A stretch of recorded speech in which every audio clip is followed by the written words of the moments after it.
Good. So we're going to continue looking at nuclear medicine.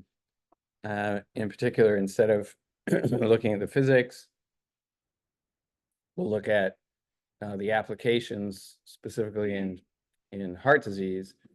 So we have a couple of classes, right? Coronary artery disease is called CAD. Acute coronary syndrome is when you have a ECG abnormality, you show up in the emergency room. That's a form of coronary artery disease. Sometimes we'll see it called CHD or coronary heart disease. It's all of these that we're interested in. And nuclear medicine is the primary imaging modality for staging whether or not someone is going to go on to have a catheterization and some kind of invasive therapy, or perhaps a coronary bypass. For example, if they go to the cath lab and they see that very far up in their arterial tree they have a blockage, then they might actually just do a bypass. So we'll take a look at that. So just to remind us what we're looking at in terms of the disease, here's the surface of the heart of the right and left ventricle. This is the surface of the right ventricle. Over here is the surface of the left ventricle. On that surface, these large vessels run, the coronary vessels, and they are the vessels that when they fail or they get blocked, they cause a tremendous loss of oxygenation, loss of blood to tissue in the heart, and causes a heart attack. So it's primarily these large vessels that we're interested in. They come off the root of the aorta, and then we have a left main vessel coming down this way. It breaks into a vessel that goes around the back called the circumflex, and this is the left anterior descending. So the two major branches on the left side. This goes down the front of the heart, just under your chest. This one goes around the back of the heart. And then the right coronary artery runs to the back of the heart and drops vessels down onto the myocardium of the right ventricle. Interestingly, these vessels, when you dissect a heart in any mammal, pigs, humans, the vessels themselves run inside sort of fat pads. So they're surrounded by this very hard fat. And I guess it's a form of stabilization for the vessel, so they're just not sitting out there swinging around in space, but they're buried in this fat. And an interesting possible project, if you wanted to do an in-depth study of new concepts in coronary imaging, the characterization of this fat, of this perivascular fat, has become something of a hot topic. And people try and distinguish between different types of perivascular fat and whether or not you're at higher risk of having a heart attack if you have one type versus another, right? And there's been considerable studies and papers written over the last 10 years about that. We can put that on the list of possible projects if you want. I can look up references and stuff.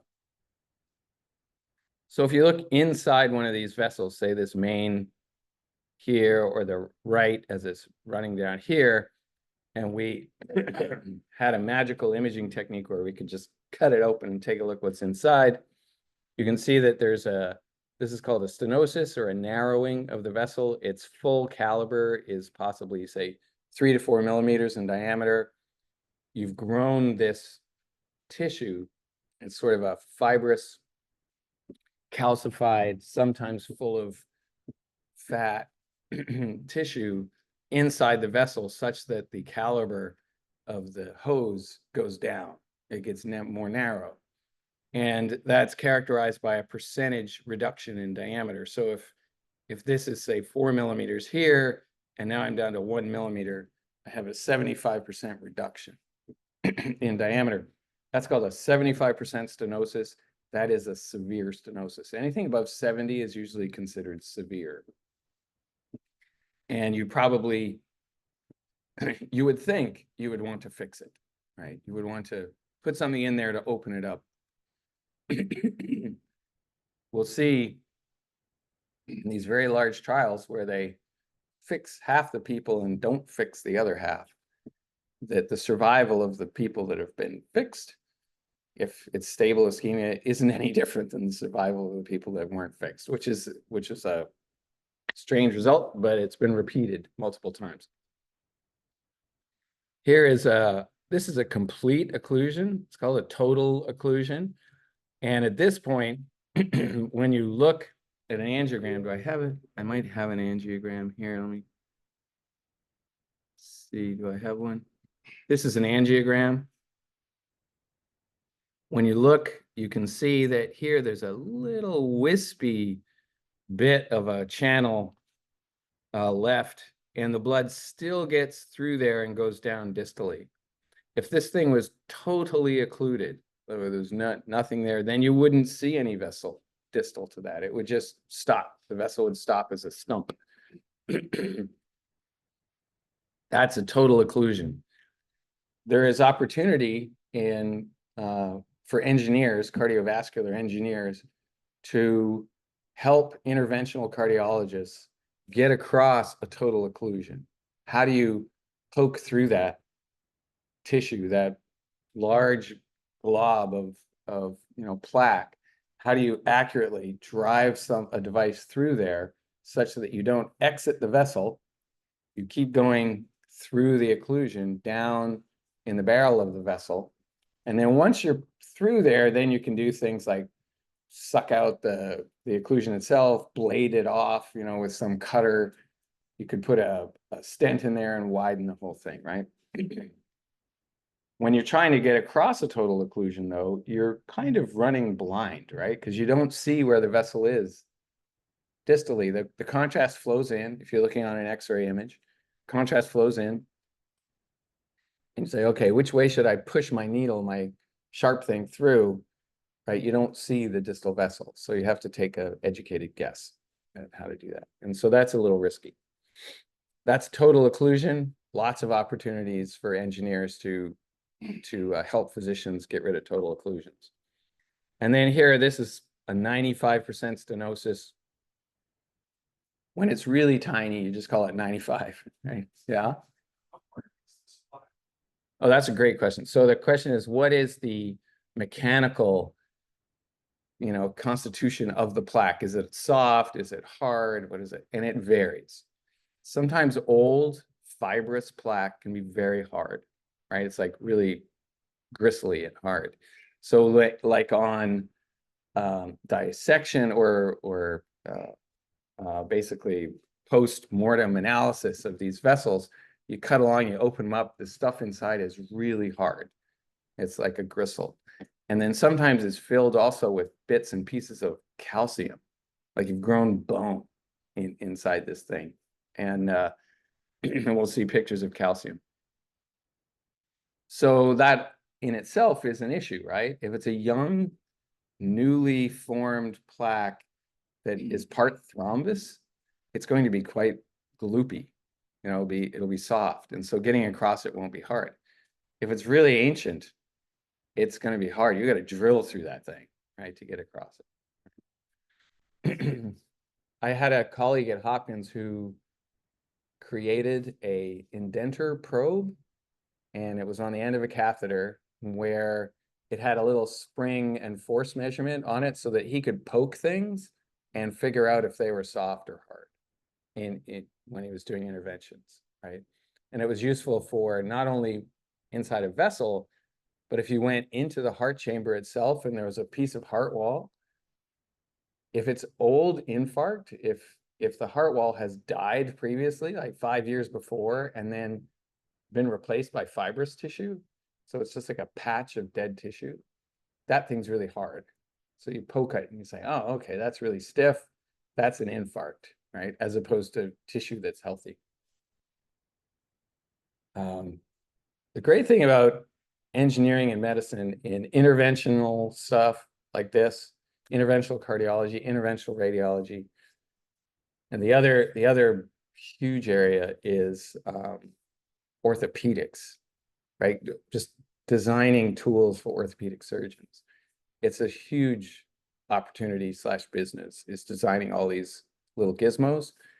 And, normally any kind of disposable device that you design, so you patent some gizmo that, for instance, finds its way through a total occlusion automatically. It does it on its own. You just like line it up, put it on a controller at the end, say, go. And then it would do it, 100% every time it would get it. You'd sell a lot of those, right? And so they'd be on inside the cath lab. There are all of these devices that are hanging, that are based on pushing into a vessel. And they just take that off, rip it open. It's $5,000 or something, or $10,000 when they rip it open, and off you go. And so that's the med tech business, which here in Southern California is pretty busy. There's a lot of med tech down here. You have to go through FDA approval and all that kind of stuff to sell the thing. And then you have to get reimbursement. You have to figure out how much it's going to cost, etc. It's a lot of work. So here's the cascade of events that occur as someone's heart attack gets worse, right? And so on this axis is the actual number we can measure purportedly with nuclear medicine, which is myocardial perfusion. And remember how this is measured in the units. It's milliliters of blood per gram of tissue per minute. Okay, so if I have a little 1 cc box of myocardium, which is 1 gram, and I ask how many milliliters of blood flow through that in 1 minute, that's myocardial perfusion. Okay. And then if your vessel is in a bad state, like it's that 95% lesion or whatever, and you increase the demand and your heart starts beating harder, you need more blood, more oxygen. Basically, the perfusion is stuck at a low value. And so you'll see physiological consequences of that. So the first thing is this hypoperfusion, right? Which means we have some kind of stenosis, some kind of reason the blood isn't getting to the tissue. And then you will see, if you have the opportunity to measure metabolic changes in the myocytes themselves, right? You'll see that they're running out of oxygen, basically. And so they will start to produce other metabolic side effects from that. They can become acidic. The balance of various ions gets all messed up. And when you have metabolic alterations, you have alterations of the ions that are used to produce depolarization and repolarization of myocytes, right? And so that function will start to change, right? You can run out of equipment to get that done.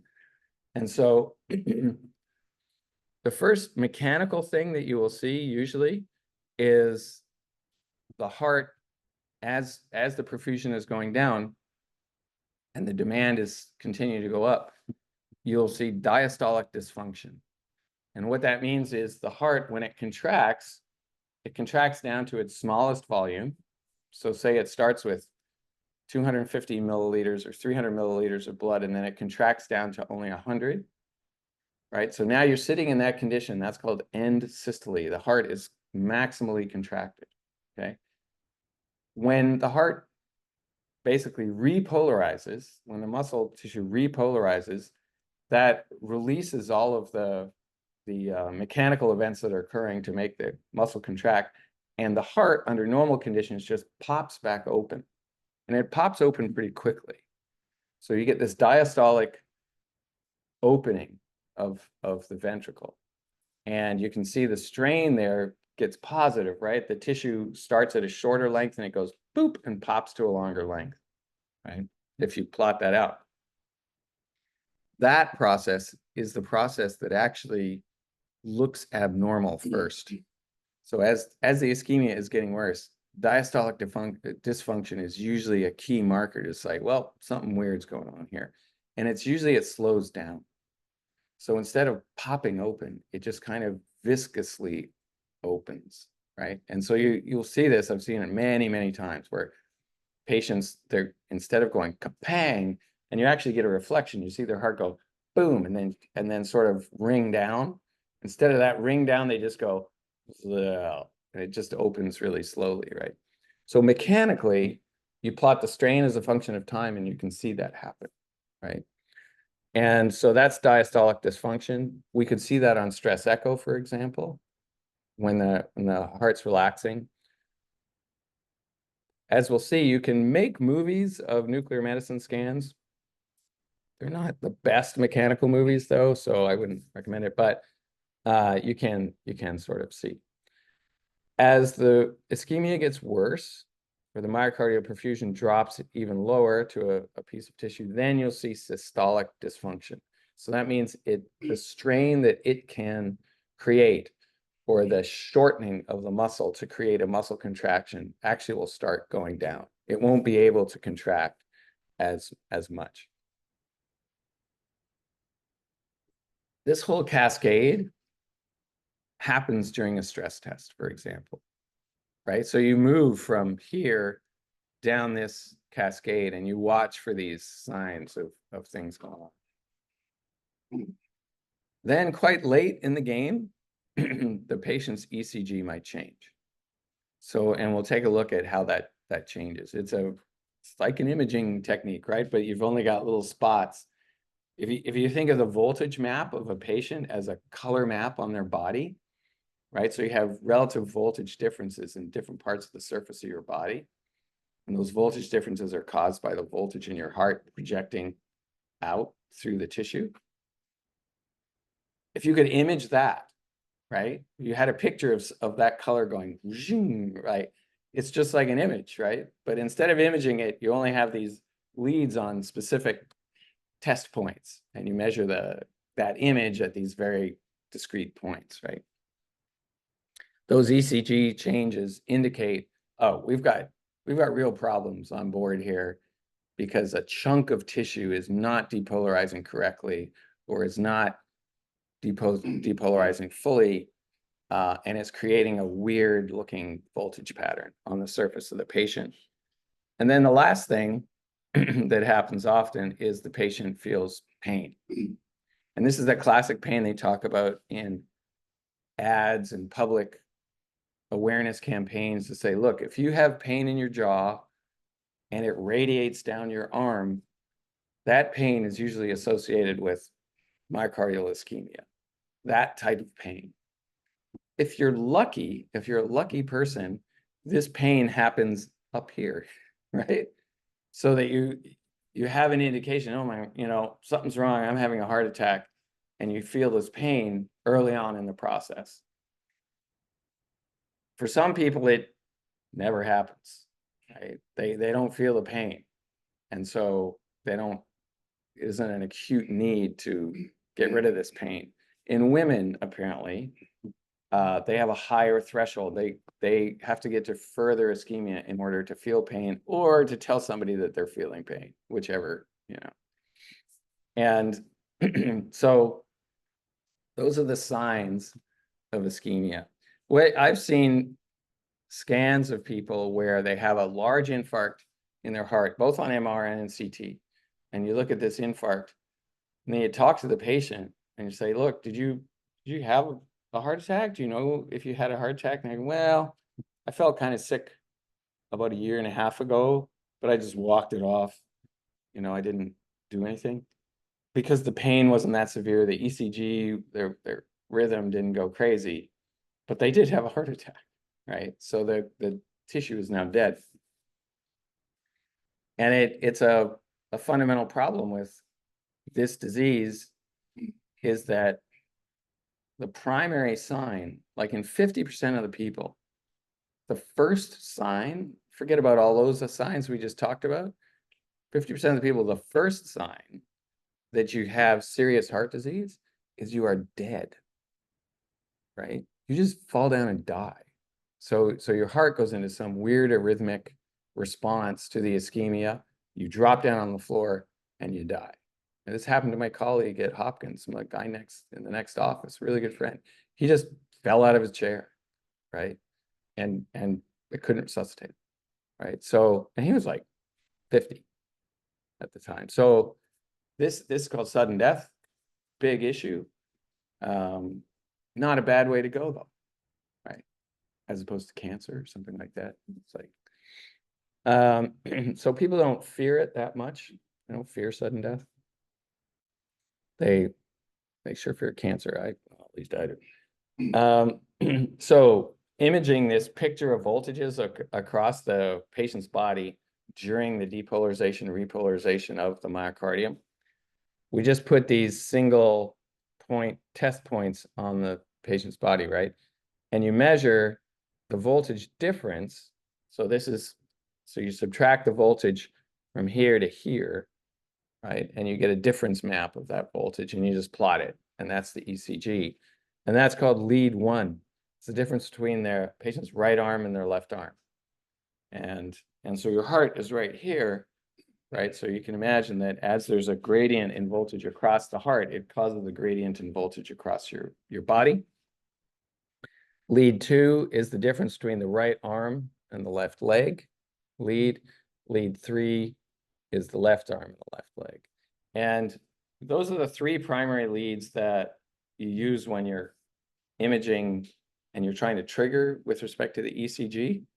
And oftentimes you just cycle through these and figure out which one has the largest amplitude and the best signal to noise, such that you can make the scanner take the images exactly the same time in the heart beat. And then these are unipolar leads where you have the difference between the right arm and the average voltage of everybody, right? And so that's this little vector here. Difference between the left leg and the average of everybody, difference between the left arm and the left side. And so these are the sort of unipolar limb leads. And then if it's a 12 lead EKG, so that was 6. So now we have 6 possible graphs we're going to look at.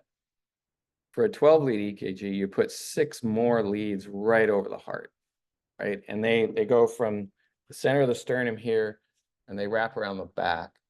So you get a really high resolution estimate of the picture of the surface voltage right above the heart, right? And those are V1 to V6 here. And this is what a 12 lead EKG looks like. And cardiologists get extraordinarily good at just staring at this and quickly looking at it and knowing what's going on in the heart because they've seen 50,000 of them, right? And you can imagine, though, not a lot of data, right?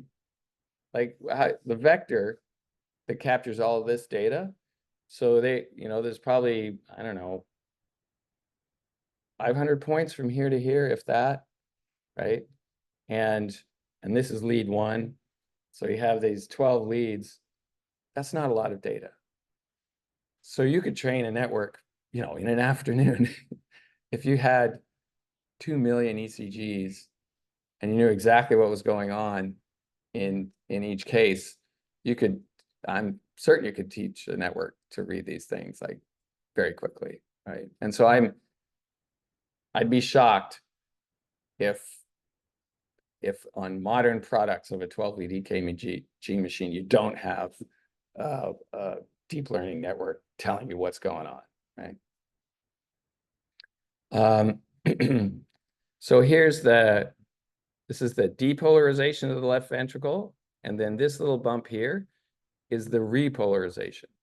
So depolarization is when the muscles contract. Repolarization is when they relax and let go.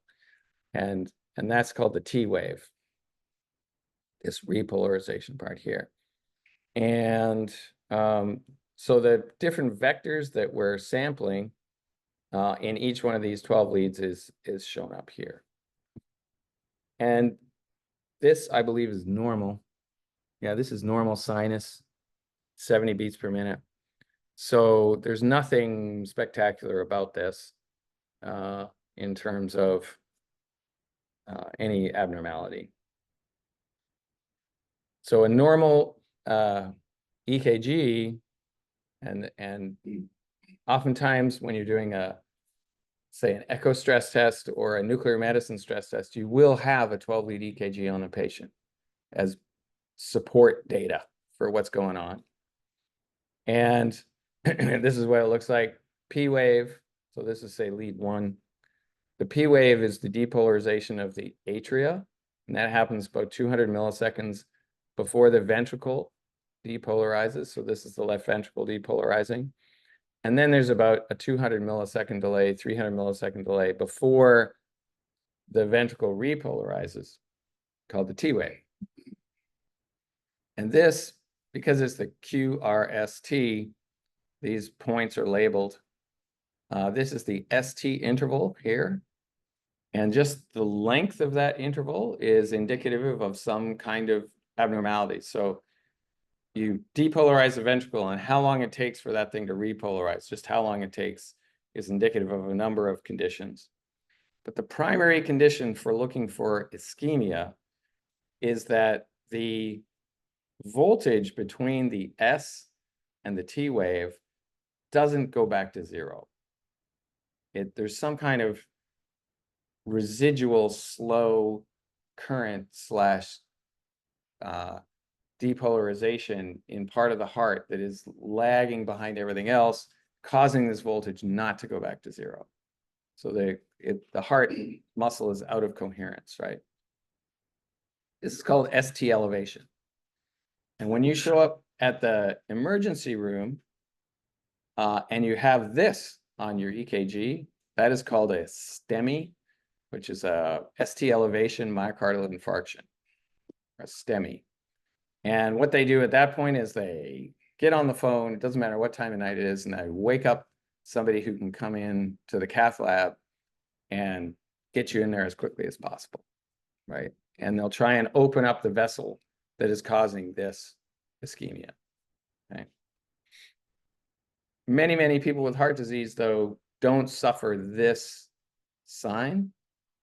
You don't see this elevation, this ST elevation, but they're ischemic and they have a lesion.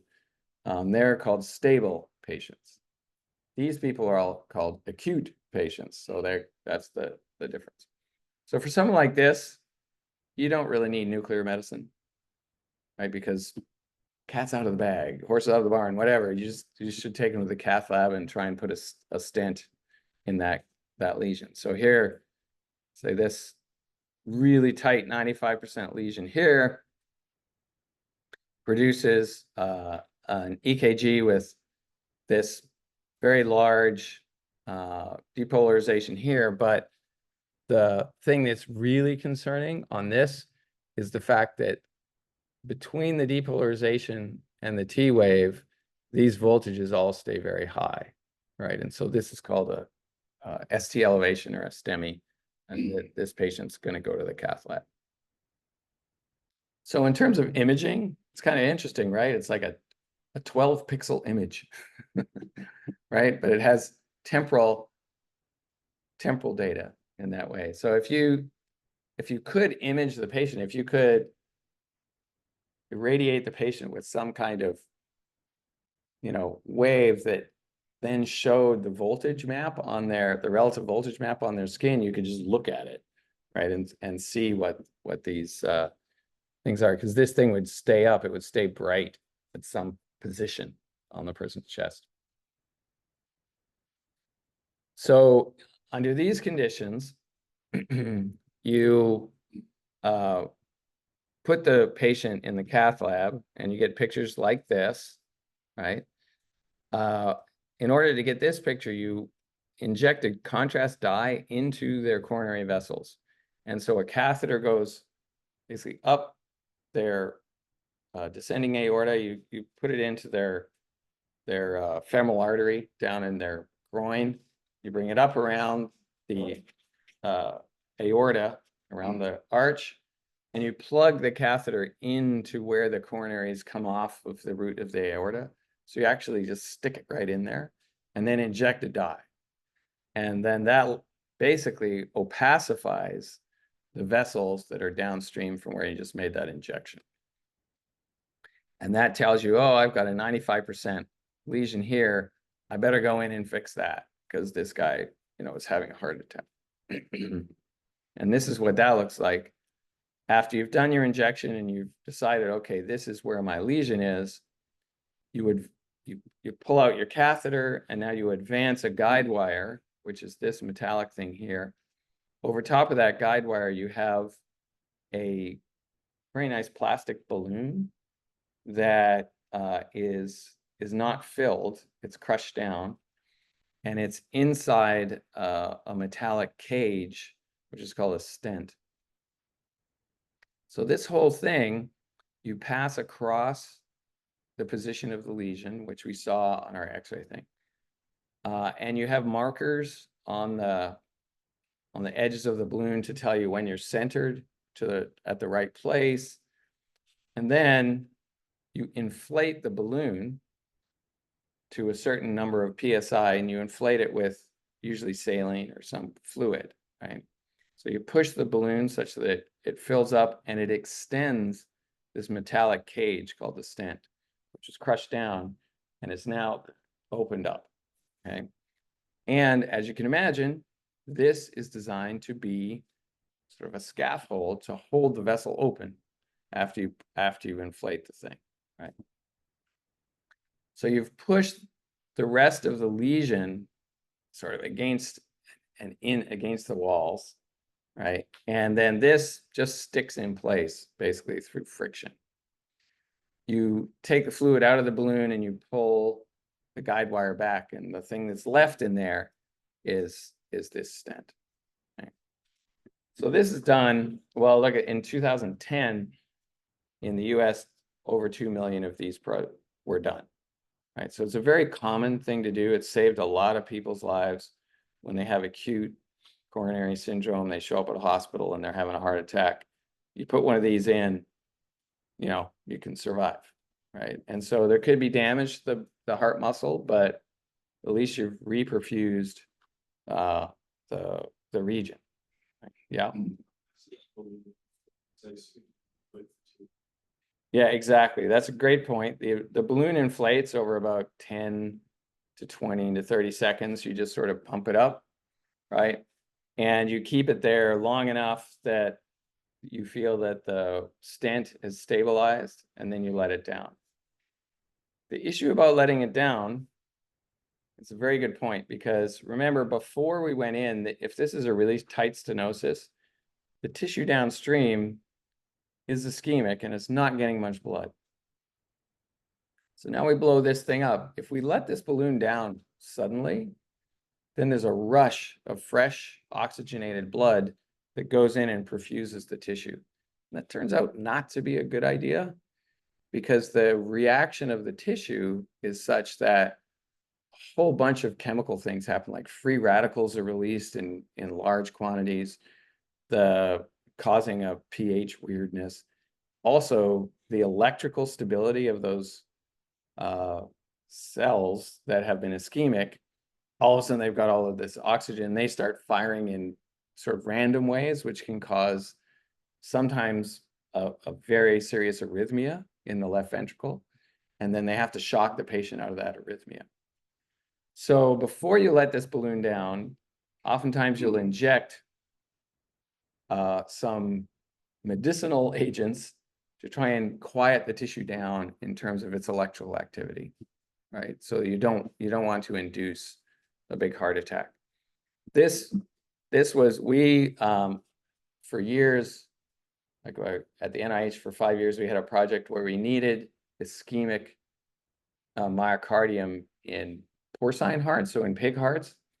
And so the way you make it ischemic is this way.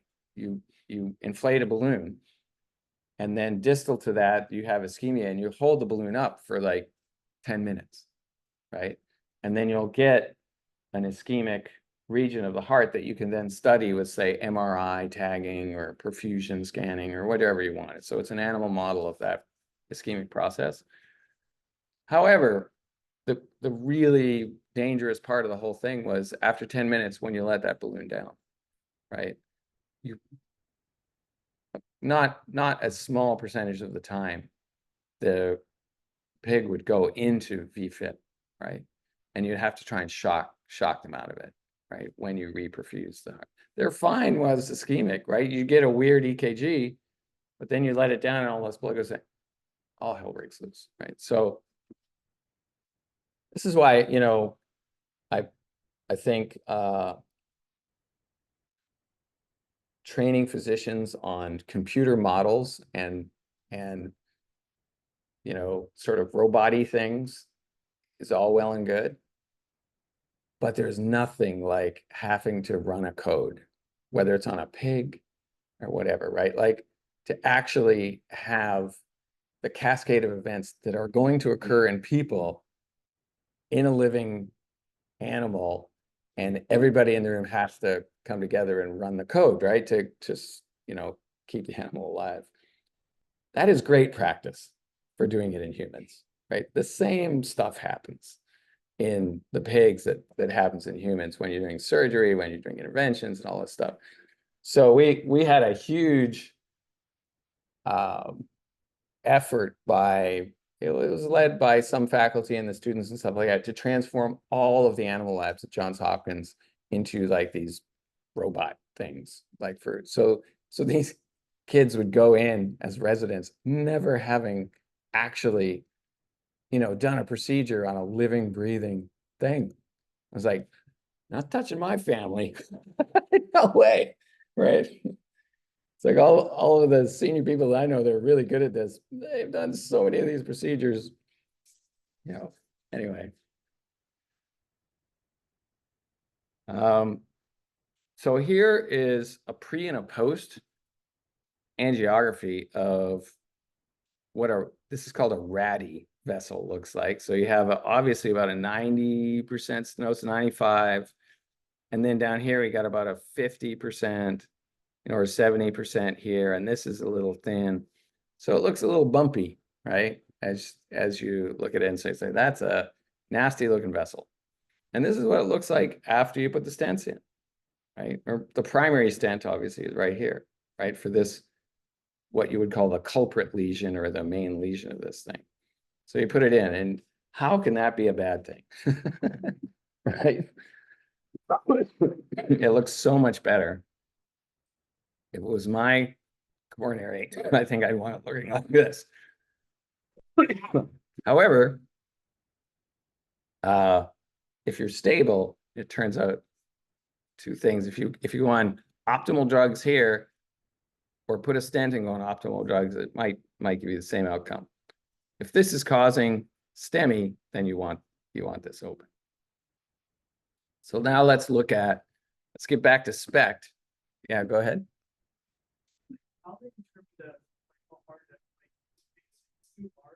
Yeah. No, you could, if you made the pressure in the balloon or the diameter of the balloon too high, you can cause a tear in the vessel, right? However, vessels, as you get older, they get a little tougher to work with, but for someone in their 60s or something, you can do a lot to a vessel. You can really stretch it. And so even though there's a lot of plaque there, and then they push the plaque, so finally the vessel, as you can see, it actually gets bigger on the outside. Everything gets pushed bigger, right? So it's not like the outside is stuck at a certain diameter. It can also expand, right? And it stretches out. The main risk or the main complication of this is causing further infarct because of thrombus, causing further infarct because you've had the balloon up too long. You know, any kind of intervention can cause additional problems, right? And then, so you've left a metal stent in here. You can imagine the metal pieces that are in the vessel are thrombogenic, right? So you get thrombus on those metallic pieces on the stent. And so what they invented to get around that problem is they would dip the metal in an agent, sort of like a crystalline paint, that was anti-thrombogenic material. And so it was like a drug-eluting stent. And it for months, it would elute this drug that stopped thrombus. And so what you really want to do is you want to put the stent such that it presses up against the wall, and then you want it to endothelialize so that you grow a new vessel wall inside the stent. So it's now buried in a vessel wall, right? So it's sort of become a biological material. It's fortified. And so that, when I was at Hopkins, when I first got there in the late 80s, that was a big thing. People were like taking actual stents, metallic stents, dipping them in this stuff, drying them, dipping it in again, drying them, and then putting them in patients as an experimental process. And then it turned into basically a product. Right? They're called drug-eluting stents. So now we go to our non-invasive imaging and ask, how does SPECT help us along the road for these patients, in managing these patients? So remember, we inject the agent, it goes into the myocardium, we image it over minutes, and where the agent accumulates, we get brightness, and where the agent does not go, we get less signal, okay? You can see the difference in spatial resolution between SPECT and, say, this image, which is a computed tomography image of a specific slice.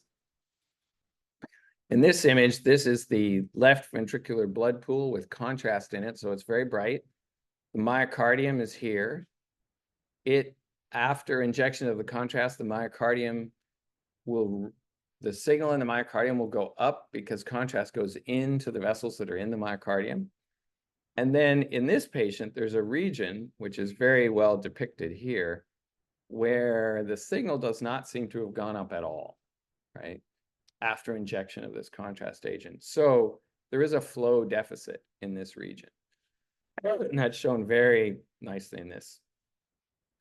Cut a different slice. So now we have one of these donut short axis slices, and it shows you the extent of the region for which there is low flow or no flow, and then cut that this way. So we now have a long axis picture through this region, and you can see its extent in the long axis direction. So it's a very large area, volume of myocardium that the contrast agent that's in the blood is not getting into that tissue. Now, when you try and do these images with reasonable dose, they don't look this good. Or this patient has a really fundamental drop in flow. I mean, this flow could be zero, right? When it's, excuse me, when it's a little bit more subtle, it's hard to see it on CT perfusion. MR perfusion is the way to go if you want to really look at this stuff. That's where I'd put my money if I was going to do perfusion imaging. But SPECT, you can see here in this same patient, we do a SPECT scan. You do see a drop in signal that corresponds to this, drop in signal on the short axis that corresponds to this, and on the long axis, a big drop in signal. However, this is a profound drop in signal, this example here. And so it's not surprising that we see this. So this is, if you're doing SPECT and you get this kind of result, then it was very useful to do the SPECT. This person is really abnormal, and the SPECT is showing it without a doubt that this person's really abnormal, right? So I think it's valuable. Oops, sorry. So we go back, remember, we have to do this attenuation correction. This is a review from Monday, right? Because we do stress imaging, then rest imaging afterwards, and we see these dark signals down here. It looks quite different. Well, let's look at this slice here. So this is the stress, rest. If I look at after my correction, I get quite a different value of the flow. So we can't forget. If you're gonna go get a SPECT scan, and it's somebody in your family, make sure the SPECT scanner has a CT on the front end to do the attenuation correction. Right. Again, recall from our echo lectures, the heart is broken up into these regions that correspond to the downstream flow area fed by certain coronary arteries. So the right coronary artery here, coming all around the top of the right ventricle, and it drops these branches down into the right ventricle, and then it goes all the way around the back of the heart and perfuses the back wall of the heart. So the blue color here shows that the back wall, so this is the patient's back, this is their chest up here, back and chest. Their right arm would be over here, this is the right ventricle, and their left arm would be over here. So all of the right ventricular muscle and a lot of the posterior wall of the heart is fed by this right coronary artery, right? If we look at what feeds the top part of the heart, or the anterior part, we have this vessel coming down. This is a central groove that runs right down the front of the heart. This is like we're looking from the patient's chest towards their heart. This is called the left anterior descending coronary artery, and it feeds the whole top anterior wall of the heart and basically the anterior part of the septum here. Right? And then the circumflex artery, it is like the right coronary in that it wraps around the heart, but it drops down these vessels on the lateral wall. And this is the lateral wall over here. So the circumflex is feeding this area. And depending on the person, it can either be circumflex or right coronary is feeding this area. Depends on whether you're right dominant or left dominant. For some reason in your embryological development, either the right coronary tree or the left coronary tree survives and is the dominant perfusion. And it's sort of 50-50.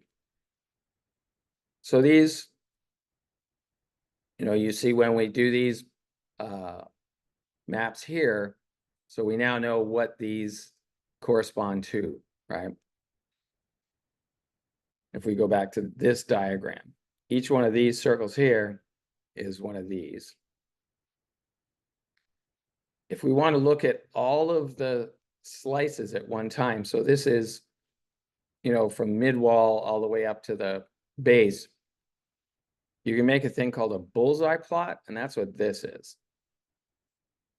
And so the ring on the outside of this bullseye plot, this is done in SPECT all the time, is the base of the left ventricle, which is up here.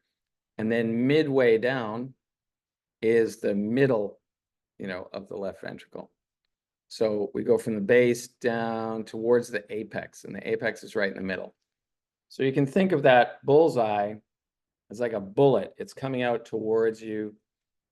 The tip of the bullet here is the apex, and then this is the base of the left ventricle up here. So there is an area in this patient here where it looks like on the stress there is some kind of blood flow reduction, right? Because it goes white means a lot of blood flow, blue or purple means low blood flow. So it does look like there's some reduction in flow during stress that recovers during rest, right? So this patch is the patch of the heart that has low flow during stress. When we redo the scan after the patient, the stress is lifted and when the patient can recover, that perfusion deficit resolves. And so you say this is something that happens only under stress. It's stress-induced ischemia, right? Just to clarify, when you said there's less flow during this stress, is that just relative to the other parts of the heart? Absolutely. More than the rest of the 100%.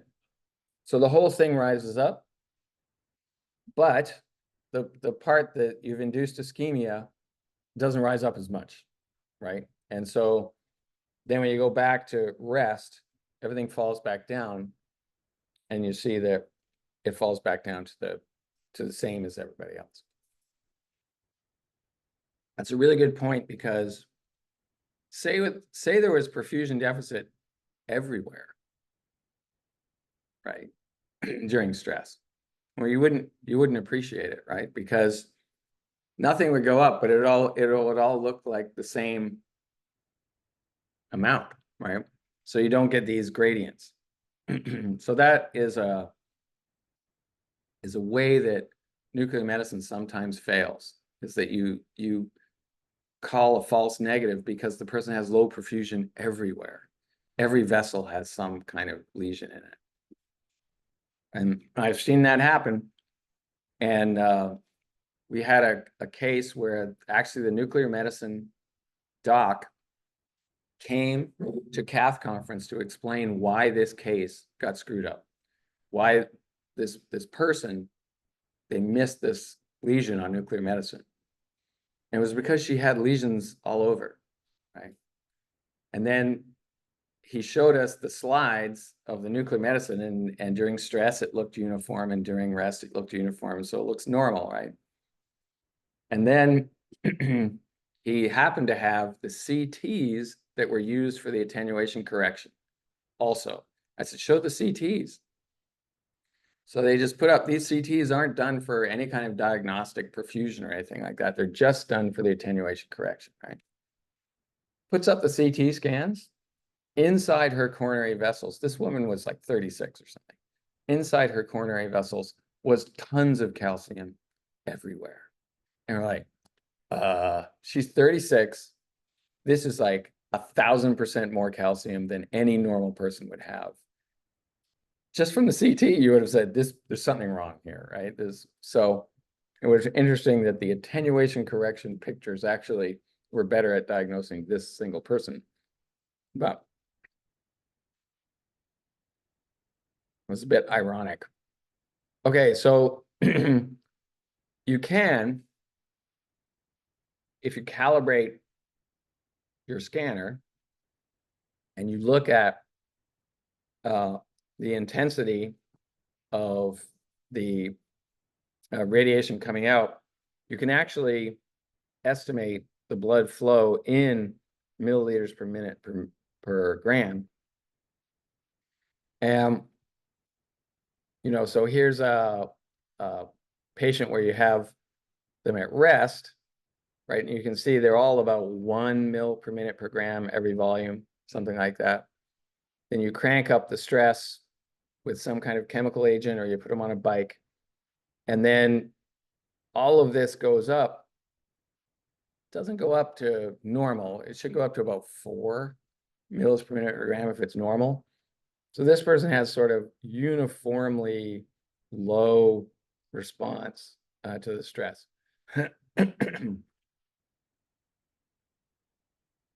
It's actually not common practice that these numbers are solved for. Most of the time, when you get your report, it's based on this. It's based on these pictures here, right? It comes back to the cardiologist. So here are the 5 primary ways that are used to stress the heart. And the simplest one, is the one that we all use, is you get on a treadmill or you get on a bike. If you're in a scanner, you can actually get on a recumbent bike. So you can, if you're lying down, they put this device that has pedals that push this way, and you can actually, as you're lying down in the scanner, you can exercise. We had one of those at the NIH. It was really useful, actually. So the action of the agent of the exercise is you get coronary vasodilation, right? So the coronary vessels at the level that control flow, they all dilate maximally to respond to the exercise or the higher demand. And you can cause in the patient some arrhythmia problems if you stress them too much with exercise. Some patients, you know, get hypotension, their blood pressure will drop suddenly, so you have to be aware of that. And I would say the limitation of this is that a lot of people who are suffering from heart disease aren't really great at exercising, right? So you know, you have limitations because they're old, they can't really ride push the bike, they can't get to the level of perfusion increase that you want through exercise. They're just not good at exercise. Also, my personal feeling for the limitation is you breathe really hard when you exercise, and so you get a lot of motion. So it's harder to image the heart when it's moving around because the patient's breathing so much. So then there's 3 agents. These are drugs that you just have a IV pole or a pump, you know, and it goes into the patient's vein, the cubital vein. And there's 3 agents you can put in. One is adenosine. This has been used forever. It's a really old agent. And so it basically stimulates the vessels to dilate. It has a very short action for 10 seconds. If you stop infusing the adenosine, then this effect will go away, which is useful because if you induce a complicated situation by inducing ischemia, you can imagine how this goes, right? Here's a person lying there, they're fairly stable. You induce severe ischemia in their heart, they have a heart attack, right? So you have to run a code, or you have to, you know, get the stress off so that you don't push them too far. So you want to be able to turn these things off. Yeah, well, there's some basically electrical problems with adenosine. You can generate ECG problems through heart block, which is heart block means the electrical signal coming from the atria doesn't get down into the ventricles. So the ventricles and the atria decouple in terms of when they're going to contract, causes problems. Looks like people have an allergic bronchospasm reaction too. This is the newest kid on the block, regadenoson. And the reason people like it is because you induce this hyperemia, and it has sort of a 2 to 5 minute half-life, which is pretty short compared to dipyridamol, which is 40 minutes, right? So the dipyridamol lasts a long time. But like all of these things, if you dilate your vessels also in your head, you can get a headache and flushing, and you can get sick. But this is the really nice thing about regadenoson, is that you can infuse it and then it goes away when you shut it off. Dipyridamol, same type of thing as regadenoson, except once you put it in, it's going to last for 40 minutes. So you're going to have this dilation for a long time. And so those are the 3 main agents that are used to chemically open up vessels to increase myocardial blood flow. Dobutamine, we looked at during echo, right? This is how we caused the mechanical contraction of the heart to increase during a stress echo test, right? And so you essentially, you perfuse or you inject this into a patient at a specific rate, and you can increase the rate of dobutamine you're injecting into the patient, and it will increase the mechanical contractility of the heart as you inject more and more. So usually you step through different doses, like 10 micrograms per kilogram per minute to 20 to 30 to 40, and that you won't go past 40. You stick it at 40, and then the heart is usually really going gangbusters at that point. And so you can see if it's reacting to that demand. So here's the injection rate. So this was dobutamine. It goes from 5 to 40 micrograms per kilogram per minute. These are the injection rates for the other drugs. So here, it's interesting when you're doing exercise. I did one of these tests when I was, for whatever reason, I was a cardiologist, and they basically put you on a treadmill, get your heart rate to a certain level, and then after 2 minutes, they'll increase the incline of the treadmill or increase the rate, and they just keep pushing, right? And it doesn't seem, in my case, they just kept pushing, right? Whereas, you know, the target heart rate is basically, there's a maximum heart rate that's associated with your age. And that maximum heart rate goes down as you get older, right? And normally you don't go past that. You just try and get them to that maximum heart rate. However, if you're really healthy, right, or you're very active physically, you can, these stress tests, you can go well beyond that. And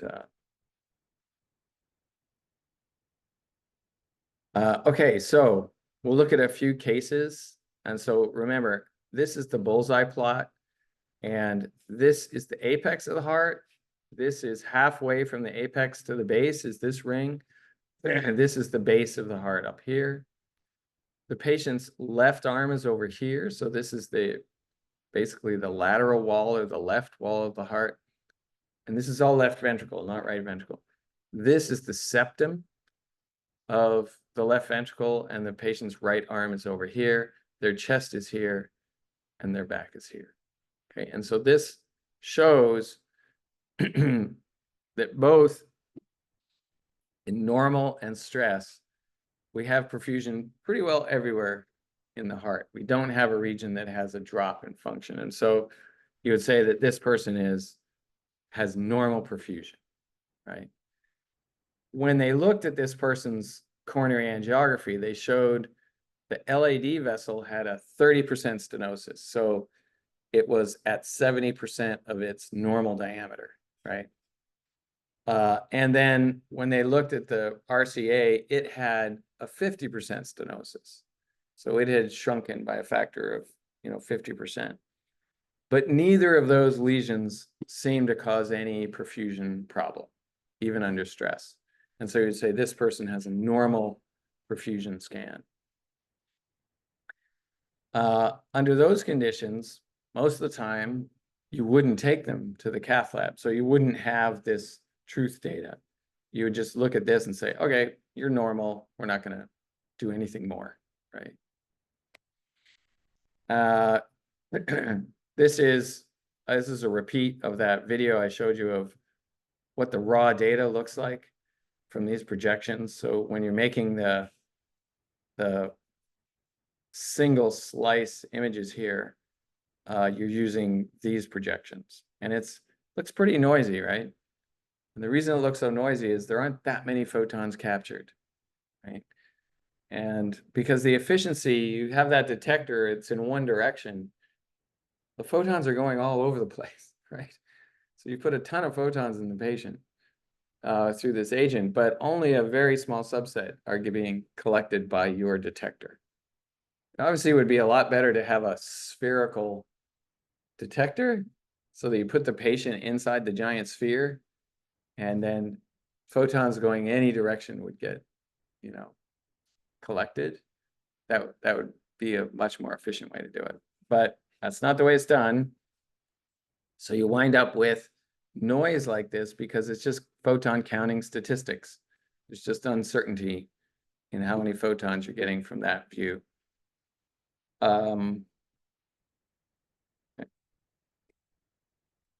So another thing that can be done is you can take these nuclear medicine scans, these projections, so get your raw data. And what we'll do is we'll also take an EKG as we're acquiring this data over minutes. And then we'll divide up the time between QRS pulses. So for one whole heartbeat, we'll divide that, say, into 10 buckets. And the photons that come in the first 10% of the R to R window or of the heartbeat, we'll put in bucket number 1.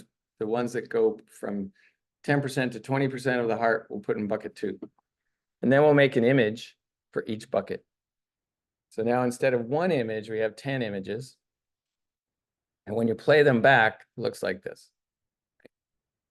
And so you can see this patient actually looks like they have fairly vigorous cardiac contraction because the position of the nuclear medicine signal is obviously moving in towards the center of the heart as it contracts. And it, is fairly uniform all the way around, right? And so we see this nice uniform signal.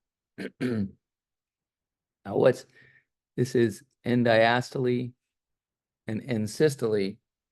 And so this is the total number of photons collected at end diastole, means the first time frame. And this is the total number as a function of position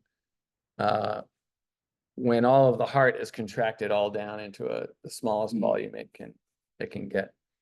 And that makes sense because the tissue is getting thicker, the wall is getting thicker, it's pushing, closing. So the number of counts in a specific volume goes up. And I can't read these. I don't know what these are. But, you can make a simplistic model of how the heart is contracting in this patient from these data. So here's a comparison of nuclear medicine. On this side, we have stress and then rest. So when we look down, and we look and say under stress, we're getting perfusion everywhere. It's like we have perfusion everywhere. In the long axis, it looks good. Long axis looks reasonable. And then stress or at rest, we get the same picture. So this person you would say is normal, right? They have normal perfusion. When you look at a high resolution coronary angiogram of this patient from CT, it's fairly obvious there is a lesion here, right? There's some kind of an irregular indentation into the vessel. It's probably a 50% stenosis. And we have some other kind of lesion down here, which is a chunk of calcium or something in the vessel, right? So here's a 50% stenosis. So this cardiac CTA or cardiac angiogram with CT, you would say is positive. This person has coronary artery disease. And that coronary artery disease is, corresponds to this stenosis. This, on the other hand, says it's negative. This person doesn't have coronary artery disease because their flow is just fine. This is more sensitive to picking up coronary artery disease, right? Because you've got a positive signal here. It's more sensitive than this, but is it quote unquote too sensitive, right? If it picks this up, you need to know what to do with this kind of lesion. So do you just leave it alone or do you take the person to cath lab, right? In the early days of coronary CT, lesions like this, they would send the patient to cath lab because you have coronary disease. And in the cath lab, they would inject and go, you know what? The lesion isn't tight enough to put a stent in, so we're just going to let the patient go home. And so now you've taken the patient to the cath lab and you've done nothing other than a diagnostic exam, which came up negative. So that was in the early days. In the fact that coronary CTA seemed to be too sensitive. It was sending too many people to the cath lab. And the great irony of that is that cardiology and interventional cardiologists resisted quite vigorously the use of coronary CTA, like cardiac computed tomography, to doing CT before a patient went to the cath lab, because it was their feeling that if they allowed that to happen, then the radiology department or the people that were using that device would be the quote unquote gatekeeper to putting their patients in the cath lab. Right, so somebody else was going to decide, is the patient going to come to the cath lab? And their primary concern was that when this gatekeeper technique would keep people out of the cath lab. And so they'd be standing there with a half day of empty cath lab, right? Because the CTAs were being done and the patients weren't going to cath. And the irony of the whole thing is exactly the opposite happened. When people started using coronary CT ahead of deciding to do coronary catheterization, many more people were assigned to go to the cath lab than before. The business went way up. So you had a line out the door of people trying to get into the cath lab because they had a scan like this. And that was the big knock against cardiac CT, say 10 years ago, was that this is sending too many people to the cath lab, right? So whereas nuclear medicine, you wouldn't send this person to the cath lab, right? And so this is where the two sensitivity specificities of the two techniques have to be looked at, and you decide like what is the appropriate behavior after finding out a specific diagnosis. So here's an example of, this is called pure inducible ischemia. And that means when the patient is stressed, with say we put regadenoson in the patient, we take their nuclear scan and you see this, obviously there's a dark part, say we've done our post correction, we've done our attenuation correction. And this is sort of baseline flow in the myocardium. And obviously there's a large chunk of the myocardium that isn't getting as much flow. And it looks like it's isolated down here towards the apex. And then when you let the patient recover, let them go back to rest, do another injection and do another scan, then you see this, it comes back, right? And so this is basically the ischemia resolves at rest, okay? And so here's the plot of the patient on the bullseye during stress and during ischemia. So that is pure inducible ischemia, right? And for a patient like that, you know, the question is, if they don't have chest pain, right, and they don't have ECG abnormalities, what do you do with that patient? Do you take him to the cath lab? Looks like you should, but. So the next level of seriousness of disease is pure myocardial infarction. So this isn't just inducible on stress. It's called a fixed defect on nuclear medicine. And what happens is you do your stress test here, and we get a region of the heart here that looks like it has no flow, right? It's not even low signal, it's just no signal from this part of the apex of the heart. And then on the long axis, it looks like this. And then you let the patient recover from your regadenoson or whatever you gave them as the perfusion agent, and the picture stays exactly the same. On rest, they look like this. So basically, your conclusion is there is no flow to this region of the heart, even at rest. And so what that means is that chunk of tissue is probably just a big scar, right? It's not perfused the way normal myocardium is perfused. It's just, it's going to be stiff. It'll likely be thinner, thin-walled, and it's a scar that has recovered after this patient had a heart attack some time ago. And the question there is, and the reason these things are useful is like, if I see this, so I have very low perfusion here. And the question is, should I go in and put a stent in such that I perfuse this region? Well, you go to this image at rest, and you say, probably not. Because even if you perfuse this region, this tissue is probably dead. It's a scar. And so it's not salvageable myocardium. And therefore, using nuclear medicine in this way, you would say, because I have a fixed defect, I'm not going to go to the cath lab and try and reperfuse this region. We're just going to leave it as it is. And these are the raw data from the patient with the fixed defect.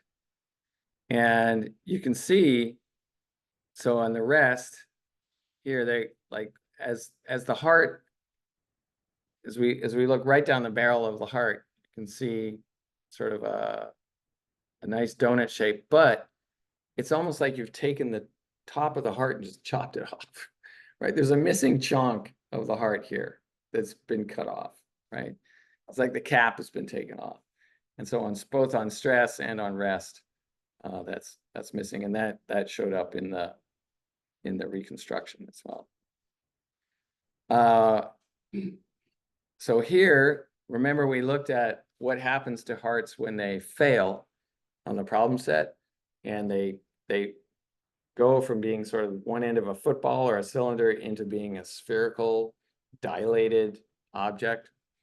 And you can see that just the geometry of this heart and how it's contracting shows that it's in serious condition. The ejection fraction is very low. The muscle isn't ejecting very well. And there's large regions where it looks like it has absolutely no flow, right?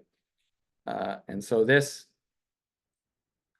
is the kind of study, when you look at it, you're like, well, nuclear medicine was quite useful here because it certainly showed that, regions of this heart are just not being perfused at all. And the question now is like, what do you do for this patient, right? There's probably not a lot of purpose in reperfusing sections of this heart. So this person, if their ejection fraction continues to drop and the heart continues to fail, they would be put on a transplant list. It's like, this heart, you don't want to keep it. You just take it out, put another one in, right? That's ideally what you would do. So this is a sort of in the middle, sort of mixed ischemia, where in stress you get a profound ischemia, and then on rest it doesn't entirely resolve, but it resolves to some extent. So here's the wall, and you say, okay, well, given what I see on the nuclear medicine, more than likely what's happening there is part of the wall is infarcted. So say 50%, maybe the endocardial side is infarcted, but it still has viable tissue on the outside. So it's probably not an infarct that goes through the entire wall, but an infarct that goes partially. But you're into pretty tricky territory there, because we don't really have the resolution, the spatial resolution to resolve that. You do have that spatial resolution in magnetic resonance imaging, and we'll see that what you should do with this patient is take them to MRI, give them a contrast agent, image them after 15 minutes, and you'll see where the infarcts are. They light up with MRI contrast. Okay, I think let's have one thing. This is from a 2004 paper showing that it is useful to do nuclear medicine in patients, even in patients that have a pretest probability of having positive disease that is greater than 50%.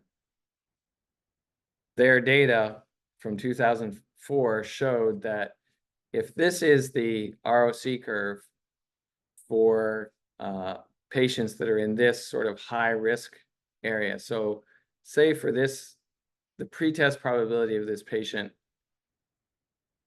is 50%, just based on their age and history and stuff like that. And you do an ECG, and it is positive. It's showing some indication that there's disease there. So when we did that ECG, we looked, and there could be, it doesn't have to be ST elevation, but there can be some irregularities in the EKG. And so now your post-ECG probability bumps this patient up to about 70% or 70% that they're going to have disease. Then when you do the nuclear medicine scan, if it's positive, that patient goes up to like 90% that they have disease. And so this type of data was used to get approval for nuclear medicine. And we saw that crazy growth curve, right? That went from 2000 to 2010, where because of data like this presented by people like Dan Berman, the adoption of this technique went really fast in the United States, right? So it's that kind of analysis that's done to get the adoption to occur. We'll look at some more of these type of curves for different modalities once we have those modalities under our belt as well. We'll compare them all.